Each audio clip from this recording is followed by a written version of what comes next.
Troisième 2S Éducation présente Français module 6. Bonjour, aujourd'hui nous allons voir ensemble une leçon en français qui va se concentrer sur le module 6. Avant de commencer, n'oubliez pas de vous abonner, de cliquer sur le bouton s'abonner et d'activer les notifications afin que vous puissiez recevoir toute nouvelle leçon. Ce que je vous demande comme d'habitude est de préparer vos cahiers et vos stylos. Nous allons voir ensemble les compléments non essentiels, l'accord de l'adjectif en genre et en nombre, et à la partie de conjugaison, on va voir ensemble la conjugaison des verbes faire et aller au passé composé et au futur. La première partie, complément essentiel et complément circonstanciel ou aussi dit non essentiel. Alors, il ira voir sa mère. Voir sa mère est un complément essentiel de lieu.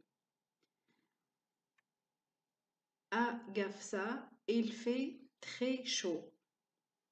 À Gafsa est un complément non essentiel de lieu.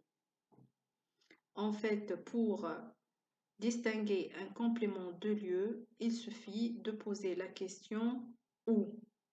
Pour un complément non essentiel, on peut soit le supprimer, soit changer sa place. C'est-à-dire, pour notre exemple, on peut dire « il fait très chaud à Gafsa » ou bien tout court, on dit « il fait très chaud ». En fait, à Gafsa, il nous donne une information complémentaire sur le lieu. Alors que pour la première phrase, pour le complément essentiel, on ne peut pas le supprimer parce que notre phrase n'aura pas de sens. On ne peut pas dire seulement il ira. Il ira où? Il ira voir sa mère. Pour la deuxième phrase, la séance de cinéma dure 2 heures. 2 heures est un complément essentiel de temps. Le verbe durer nécessite un complément. On ne peut pas s'arrêter. La séance de cinéma dure. Cette phrase n'a pas de sens. Donc, elle a besoin d'un complément essentiel de temps. Cette nuit, il a neigé. De même, cette nuit, c'est un complément non essentiel de temps. On peut le supprimer ou bien changer sa place. On peut dire il a neigé cette nuit. Ou bien dire seulement il a neigé. Cette nuit, elle nous précise seulement le temps. Quand? Donc, pour le complément de temps, il répond à la question quand. Le complément essentiel de manière. L'enfant se conduit correctement. Il y a des verbes qui nécessitent toujours un complément essentiel pour que la phrase ait un sens. On ne peut pas s'arrêter. L'enfant se conduit. On doit terminer la manière. Comment? L'enfant se conduit correctement.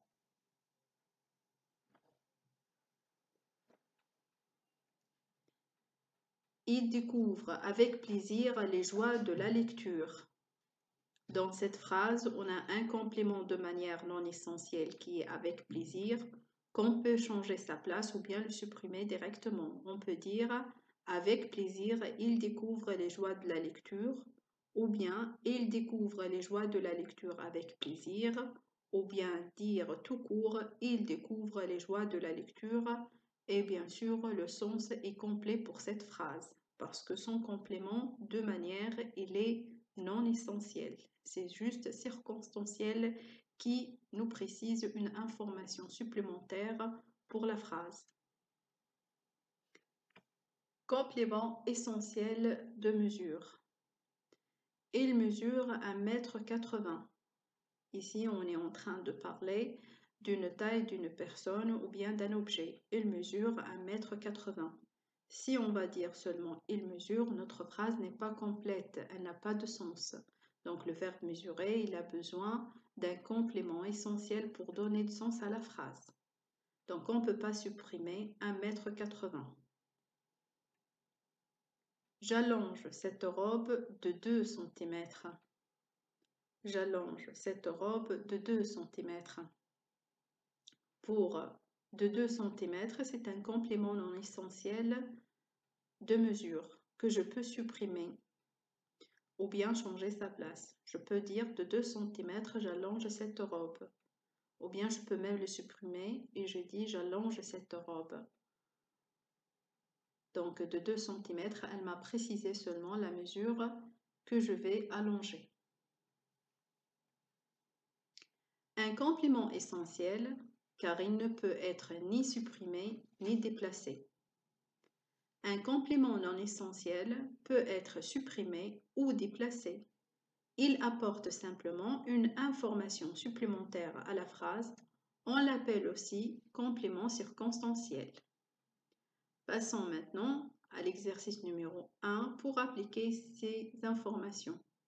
On vous demande dans cet exercice de souligner les compléments non essentiels de lieu dans les phrases suivantes. Au sommet de ces monts couronnés de bois sombre, le crépuscule jette un dernier rayon. Je suis le tour de soleil dans son cours. Là, je retrouverai et l'espoir et l'amour. Sur la montagne à l'ombre de vieux chênes, tristement je m'assieds. Donc, pour réaliser cet exercice, n'oubliez pas que le complément non essentiel de lieu répond à la question « où ». Si vous n'arrivez pas à trouver les réponses, pensez à mettre une pause, prenez votre temps et après avoir répondu, vous pouvez voir le corrigé. Passons maintenant au corrigé. Pour la première phrase, le complément non essentiel de lieu est « au sommet de ces monts couronnés de bois sombre ». Donc, toute cette partie, c'est un complément non essentiel de lieu. On se demande où le crépuscule jette un dernier rayon. Donc, ce complément, il est non essentiel, donc on peut soit le déplacer, soit le supprimer. Je suis le tour de soleil dans son cours. Où je suis le tour de soleil dans son cours. Donc, dans son cours est un complément non essentiel de lieu que je peux déplacer ou supprimer. Là, je retrouverai et l'espoir et l'amour. Là est le complément non essentiel de lieu. Sur la montagne, à l'ombre de vieux chênes, tristement je m'assieds. Donc ici, on a un premier complément non essentiel de lieu qui est sur la montagne. Et pour donner plus de précision, il a ajouté un autre complément non essentiel de lieu qui est à l'ombre de vieux chênes. Donc ici, comme vous voyez, ça c'est un extrait d'un poème où l'auteur, l'écrivain, il est en train de décrire, donc il a besoin de beaucoup de détails, raison pour laquelle il y a plusieurs compléments non essentiels de lieu. Même à la dernière phrase, il y a un complément non essentiel de manière qui est tristement. Mais puisqu'on nous demande ici de souligner seulement les compléments non essentiels de lieu, donc on se limite à ces deux compléments sur la montagne et à l'ombre de vieux chênes. Passons maintenant à l'exercice numéro 2. Remplis le tableau des fonctions grammaticales en analysant la phrase suivante. Le plus souvent, le brave garçon regardait affectueusement par la fenêtre les petites créatures. On vous demande de remplir le tableau et de définir le groupe nominal sujet de cette phrase, le complément essentiel et les compléments non essentiels. Comme je demande toujours, mettez une pause pour bien réfléchir, prenez votre temps et après, reprenez le corrigé. Alors, commençons par le premier mot, le plus souvent. Le plus souvent est un complément non essentiel du temps. Le brave garçon. Le brave garçon, c'est le groupe nominal sujet de cette phrase. C'est le noyau de cette phrase. Regarder, c'est le verbe. Affectueusement. Affectueusement aussi, c'est un complément non essentiel de manière. Par la fenêtre est un autre complément non essentiel de cette phrase qui est du lieu. Les petites créatures, c'est le complément essentiel de notre phrase. Donc, si on va supprimer tous les compléments non essentiels, notre phrase est « Le brave garçon regardait les petites créatures ».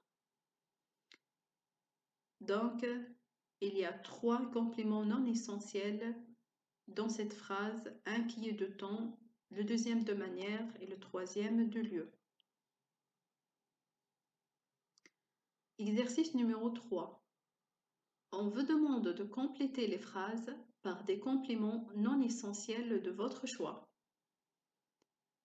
Pour la première phrase, elle est partie. Terminez et choisissez un complément non essentiel. Notre voisin est revenu. Ma tante est invitée. Je vais rencontrer mon ami. On vous demande de mettre le complément non essentiel au début de la phrase pour la dernière phrase. Il y a un petit animal délaissé. Donc de même, mettez une pause, écrivez vos réponses sur un bout de papier et vous pouvez comparer au corrigé que je vais vous donner. Pour la première phrase, elle est partie en vacances chez ses grands-parents. Notre voisin est revenu après un long voyage. Ma tante est invitée à un séminaire à Sousse. Je vais rencontrer mon ami dans la salle de sport. Devant notre maison, il y a un petit animal délaissé. J'aime bien que vous mettez en commentaire tous les autres compléments non essentiels que vous avez trouvés pour chaque phrase. Passons maintenant à la deuxième partie, l'adjectif. L'adjectif est un mot qui se rapporte toujours à un nom ou à un pronom avec lequel il s'accorde en genre, c'est-à-dire masculin ou bien féminin, et en nombre, c'est-à-dire singulier ou bien pluriel. Un adjectif qualificatif et épithète lorsqu'il est placé directement à côté de nom ou de prénom qu'il qualifie. Exemple, cet enfant a vécu une enfance terrible. Terrible est un adjectif qualificatif épithète du nom enfance et il est épithète comme je viens de dire parce qu'il est placé directement à côté de nom qu'il qualifie qui est enfance. C'est un jeune délinquant. Délinquant est l'adjectif qui qualifie le nom jeune. Il est directement à côté du nom qu'il qualifie, donc c'est un adjectif épithète. Un adjectif qualificatif est dit attribut quand il est séparé du nom ou du prénom qu'il qualifie par un verbe d'état. Les verbes d'état les plus utilisés sont être, sembler, devenir, rester, rendre, paraître. Pour plus de détails, vous pouvez voir les leçons qui sont dans les playlists. Vous pouvez trouver les 11 leçons de grammaire qui peuvent vous aider à comprendre toutes les bases de grammaire. Il y a parmi ces leçons une leçon qui s'appelle les verbes d'action et les verbes d'état pour que vous puissiez maîtriser plus ces notions et ces verbes et savoir la spécificité de chacun dans une phrase. Donc, on a dit qu'un adjectif qualificatif et attribut quand il est séparé de nom. Donc, c'est le contraire d'épithète qui est toujours à côté de nom qu'il qualifie. Ici, il est séparé par un verbe d'état. Exemple, son enfance semble terrible.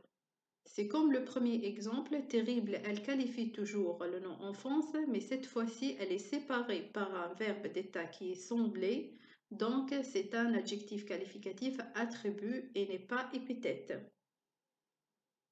Cet enfant paraît triste, l'adjectif triste, il qualifie le nom enfant, mais il n'est pas directement à côté du nom, il est séparé par un verbe d'état qui est paraître, donc triste est un adjectif qualificatif attribut. Donc en conclusion, un adjectif est épithète quand il est placé directement à côté d'un nom qu'il qualifie, que ce soit avant ou bien après le nom qu'il qualifie. Et un adjectif est attribut quand il est séparé de nom par un verbe d'état. Exercice 4. Choisissez la forme correcte de l'adjectif. La première phrase, il n'a plus d'eau, on dit chaud ou bien chaude. Les magasins sont fermés, à la fin seulement S ou bien à la fin ES, le dimanche. L'hôtel est vieux ou bien vieille mais tranquille. Nous avons eu de longs ou bien de longues conversations. Il est gentil ou bien gentille. J'ai reçu une lettre d'une ancienne ou bien ancienne camarade. Donc, comme je vous demande toujours, mettez une pause, prenez votre temps pour répondre aux questions et après vérifiez le corrigé. Pour la première phrase, il n'a plus d'eau chaude. L'adjectif ici, il qualifie le mot, le nom eau. Eau est un nom féminin singulier. Donc, on a besoin d'un adjectif qui est féminin singulier. Donc ici, on doit choisir chaude parce que chaud, c'est un adjectif masculin singulier. Les magasins sont fermés le dimanche. Le nom qu'on va qualifier, c'est les magasins, qui est un nom masculin pluriel. Donc, on doit trouver un adjectif masculin pluriel qui est fermé à la fin seulement S. Le deuxième, c'est un adjectif féminin pluriel. L'hôtel est le nom qu'on va qualifier. C'est un nom masculin singulier. Donc, on doit trouver un adjectif masculin singulier. Ici, il est vieux. Donc, concentrez-vous. Le féminin de vieux, c'est vieille. Vous pouvez le noter sur vos papiers. Aussi bien, on a dans cette phrase un autre adjectif qui est tranquille. Tranquille, il se termine par E. Il est utilisé de la même façon pour les noms masculins et le nom féminin. Singulier, bien sûr. Pour le pluriel, on doit ajouter un S. Nous avons eu de longues ou bien longues conversations. Le nom qu'on va qualifier dans cette phrase, c'est conversation. C'est un nom féminin pluriel. Donc, à choisir, langue qui est un adjectif féminin pluriel. Pour la phrase suivante, il est gentil, il est le nom et c'est le nom à qualifier qui est ici sous forme de pronom personnel. Troisième personne du singulier, il. Donc, on a besoin d'un adjectif masculin singulier qui est gentil. Donc, ici aussi, pour gentille, en forme féminin, on doit ajouter LE et c'est pas seulement E. La dernière phrase, j'ai reçu une lettre d'une ancienne ou bien ancienne camarade. Le nom à qualifier ici, c'est camarade. C'est un nom singulier qui peut être à la fois féminin et masculin. Il ne change pas pour les deux formes. Aussi bien ici, il y a une leçon de grammaire sur notre chaîne qui est pour les noms propres et les noms communs et où j'explique les spécificités de ces noms qui peuvent être à la fois féminins et masculins et beaucoup d'autres détails que vous pouvez découvrir dans cette leçon. Alors ici, je dois chercher l'article qui a été choisi avec ce nom. Ici, on a une. C'est un article indéfini, féminin, singulier. Donc, je comprends ici que je suis en face d'un nom féminin singulier, donc à choisir ancienne qui est un adjectif féminin singulier. Aussi comme gentil, ici on vient d'ajouter une autre N et E pour le féminin. Le singulier, c'est seulement ancien. L'exercice numéro 5. Complétez ces phrases avec les adjectifs. N'oubliez pas l'accord. Les adjectifs sont surpris, éblouissant, heureux, bon. Elles ont appris la nouvelle. Elles sont et. La deuxième phrase, les rayons du soleil sont. De même, n'oubliez pas de mettre pause, de trouver les bonnes réponses. Prenez votre temps pour ça et passez après au corrigé pour vérifier vos réponses. L'essentiel, c'est pas de répondre correctement, c'est plutôt de répondre, de faire l'effort, de vérifier après le corrigé et de cette façon, vous détectez vos fautes et vous pouvez les rectifier. Alors, pour la première phrase, elles ont appris la bonne. Ici, on a l'adjectif bon et on l'a passé à la forme féminin parce que nouvelle, c'est un nom féminin singulier. Donc, la bonne nouvelle. Elles sont surprises. Donc, de même, on a ajouté ES parce que elle, c'est un pronom féminin pluriel. Donc, l'adjectif doit accorder en genre et en nombre. Donc, surprise, on a ajouté ES. Et heureuse, pour ici l'adjectif heureux qui se termine par X. Donc, la règle que je dois appliquer, c'est de supprimer le X, la remplacer par SE si je passe de masculin au féminin. Ici, au pluriel, je dois ajouter un S. Les rayons du soleil sont éblouissants. Rayon, c'est un nom masculin pluriel, donc je dois ajouter le S de pluriel. Passons maintenant à l'exercice numéro 6. Composer des groupes nominaux. La première liste, elle est des noms. Elle commence par couleur, vitesse, maison, travail. La liste des adjectifs, folle, blanche, vive, épuisant. Comme chaque fois, n'oubliez pas de mettre une pause avant de répondre et de chercher les bonnes réponses et après comparer avec le corrigé. Alors ici, pour le premier nom qui est couleur, couleur est un nom féminin singulier. Je cherche dans la liste des adjectifs un adjectif féminin singulier. Si je vérifie, j'ai deux adjectifs qui sont féminins singuliers, qui sont folle et vive. On ne peut pas dire une couleur folle, mais on peut dire une couleur vive. Donc, je relis couleur avec vive.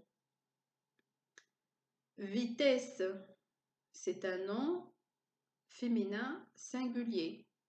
Donc, j'ai déjà détecté folle qui est un adjectif féminin singulier. Donc, on dit vitesse folle. Et si je reviens sur vive, donc comme vous voyez, son masculin c'est vif, à la fin F. Généralement, les adjectifs qui se terminent par F, en forme féminin, on supprime le F et ça devient VE, ve. De même pour l'adjectif folle, son masculin c'est fou, F-O-U. Elle devient folle pour le féminin. Le nom maison. Maison, c'est un nom féminin au pluriel. Donc, je dois chercher un adjectif féminin pluriel. Ici, on a un seul qui est blanche. Donc, maison blanche. De même, blanche, l'adjectif masculin singulier, c'est blanc. À la fin, c'est. Travail, c'est un nom masculin singulier. Il reste déjà un seul adjectif qui est masculin singulier qui est épuisant. Donc, les groupes nominaux qu'on a obtenus, couleur vive, vitesse folle, maison blanche, travail épuisant. Passons maintenant à la partie conjugaison. Donc, on a dit qu'on va voir ensemble les verbes aller et faire. On va commencer par le passé composé. Pour le verbe aller, qui est conjugué avec l'auxiliaire être. Je suis allé. Tu es allé. Il est allé. Elle est allée. Nous sommes allés. Vous êtes allés. Ils sont allés. Elles sont allées. Faites attention pour les verbes qui se conjuguent avec l'auxiliaire être. Le participe passé, il est traité comme un adjectif, donc il fait l'accord en genre et en nombre. Par exemple, comme vous voyez devant je suis allée, il y a un E entre parenthèses, c'est-à-dire si moi je suis une fille, je suis en train de parler, je vais dire je suis allée à la fin E. Si je suis un garçon, je vais dire je suis allée sans E. De même, il faut vérifier ça avec tous les pronoms et avec tous les noms. Pour le verbe faire, au passé composé, j'ai fait, tu as fait, il, elle a fait, nous avons fait, vous avez fait, ils, elles ont fait. Comme vous voyez ici, c'est beaucoup plus simple. Le verbe faire est conjugué au passé composé avec l'auxiliaire avoir. Donc, il n'y a pas d'accord ni en genre ni en nombre. Il suffit de conjuguer l'auxiliaire avoir au présent et ajouter le participe passé fait qui est invariable, qui ne change pas, contrairement au participe passé aller qui doit s'accorder en genre et en nombre à chaque fois avec le nom qui l'accompagne. Passons maintenant à la conjugaison de verbe aller au futur. J'irai, tu iras, il, elle ira, nous irons, vous irez, ils, elles iront. Le verbe faire au futur est je ferai, tu feras, il, elle fera, nous ferons, vous ferez, ils, elles feront. Passons à l'exercice numéro 7 pour appliquer ces informations. Conjuguer le verbe aller. Hier soir, Marie, donc vous allez conjuguer aller, au cinéma. Pendant les prochaines vacances, notre famille, vous allez conjuguer le verbe aller, rendre visite à nos grands-parents.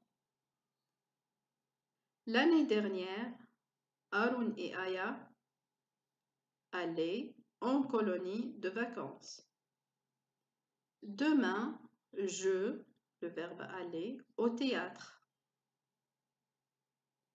La dernière phrase, Maya et Rim, le verbe aller, faire les courses et rentreront tard. De même, mettez une pause, répondez à toutes les questions, prenez votre temps et vérifiez après le corriger. Pour la première phrase, hier soir. Donc, pour bien répondre et trouver le temps à choisir, il faut détecter les indicateurs de temps. Il faut les trouver et vérifier le temps que je dois utiliser. Hier soir, c'est le passé. Donc ici, je dois utiliser le passé composé. Marie est allée. Donc ici, n'oubliez pas l'accord, aller à la fin E, puisque Marie est un nom féminin, singulier. Pendant les prochaines vacances, c'est notre indicateur de temps qui nous indique qu'on doit utiliser le futur. Donc notre famille ira rendre. Troisième phrase. L'année dernière, Haroun et Aya allaient en colonie de vacances. Ici, l'indicateur de temps, c'est l'année dernière qui nous indique qu'on doit utiliser le passé. Donc, Haroun et Aya sont allés. Ici, comme vous voyez, on a Haroun qui est un nom masculin, Aya qui est un nom féminin. S'il y a féminin et masculin, on doit utiliser le masculin pluriel. Demain, je au théâtre. Donc ici, l'indicateur c'est demain. Donc je dois utiliser le futur. Ici, on doit barrer le E et mettre irai, gérer. Demain, j'irai au théâtre.